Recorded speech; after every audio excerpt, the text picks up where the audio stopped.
This is why Christians keep losing to Muslims. There's two different realms to it. There's the intellectual realm, and it's the realm of actually having some balls. Muslims have more balls than Christians.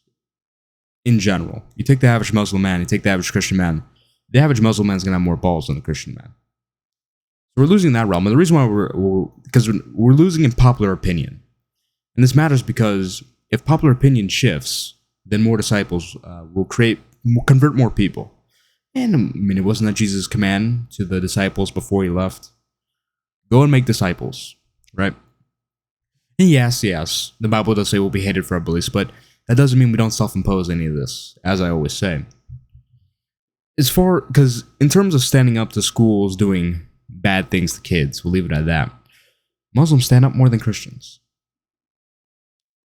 In general discussions, when it comes to upholding conservative values that Christians and Muslims both share, Muslims do a better job of it. They're more outspoken, as they should be. Christians are always quiet. Christians are like castrated. I made a video about this a long time ago. Christians are basically castrated. No balls. And I'm saying this all as a Christian, by the way. Christians lack balls. We just don't have the balls to stand up for what we believe in, apparently. Muslims do. So we lose in that front. And that's, a lot of people just look at Christians like, oh, what a pushover. That's not because they are mocking us for our beliefs. There's people that mock us for our beliefs. In that case, we said that was said to be happening, but a lot of these people are completely open to being Christians. If they just look at Christians like, wow, that guy has no balls. That guy doesn't stand up for what he believes in. That guy's a pushover. Meanwhile, look at the Muslim. He's the complete opposite. Why should I be a Christian? Now, it's true. That's fallacious reasoning.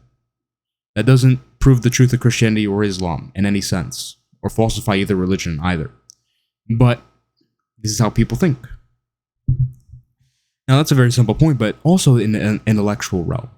Because in a popular level intellectual realm, at least, much like how atheism goes, let's get to actual academics. People actually know what they're talking about. Christians win 99% of the time. Most of the time, Christians win in actual academic discussions where both people are fully knowledgeable about the subjects. Because Christianity, in terms of logic, is ironclad. Islam is, oh my god. Don't even get me started on Islam and its intellectual issues. Muhammad's prophethood and dealing with Jesus' resurrection. I mean, how can they even deal with that? Their arguments for and against are terrible. Awful. But once again, in popular level discussion, to make things sound good. And this is where just learning about why you believe and why you don't believe other things is so important. Because the truth is, you could falsify Islam. You could learn why Islam is false like that. Muhammad's a false prophet. 2 arguments for the satanic verses and the way he died. Boom. Does Islam have any good objections to it? No. All objections I could think of, because I look at the evidence. All the objections against the arguments I've put together are very ad hoc. So why should I go with the objections as opposed to the arguments?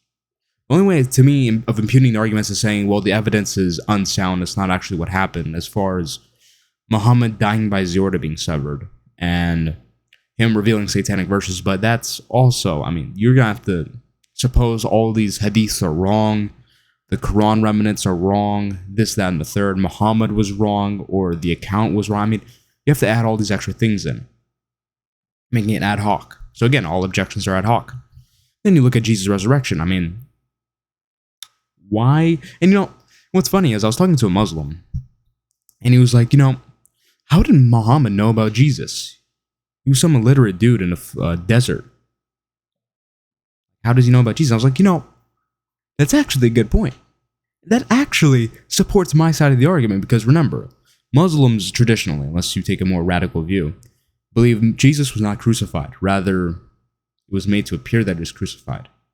And of course, they leave out the empty tomb and the burial accounts, the disciples, this, that, and the third. The Quran was written hundreds and hundreds of years after the Gospels. While the Gospels are very close source, especially the Creed, that's in 1 Corinthians 15, which dates to within 5 years of Jesus' crucifixion. Why should we trust the Quran as a source here when it's over 500 years later? And, oy vey. That alone, to me, is a knockdown. Okay? That's a knockdown objection. But when you add in Muhammad was an illiterate dude in the middle of the desert, that question is such a good question. So, in fact, this Muslim has actually completely helped me in understanding, oh yeah, I forgot about that part. How does Muhammad even know about Jesus? I think the most best explanation of these facts is like, well, Muhammad heard stories about Jesus where he had some remnants of the Gospels, which is why they say, well, the Gospels are valid. He probably didn't have the whole thing. He probably had a little bit of it. He was like, okay, this is what, and he just made up a story afterwards. That seems like the most likely hypothesis. That makes the most sense to me. I mean, does that not make the most sense to you?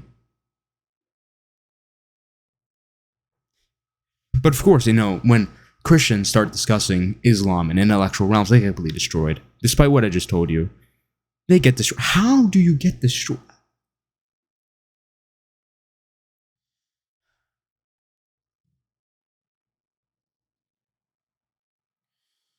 Anyways, this is why Christians lose to Muslims. Okay? We lack balls, we lack intellect. Within popular level discussion. So how do you fix this? How do we fix this and convert more people and be good disciples? Get smarter, learn about Christianity, learn about Islam, learn about atheism, and actually learn about it. Don't just, oh, Richard Dawkins said, who designed the designer? That's such a great objection. No, that's stupid. That destroys science. Whatever. Side topic. And also get some balls. Okay, watch my other videos. I know absolutely everything. If you listen to me, you will be enlightened.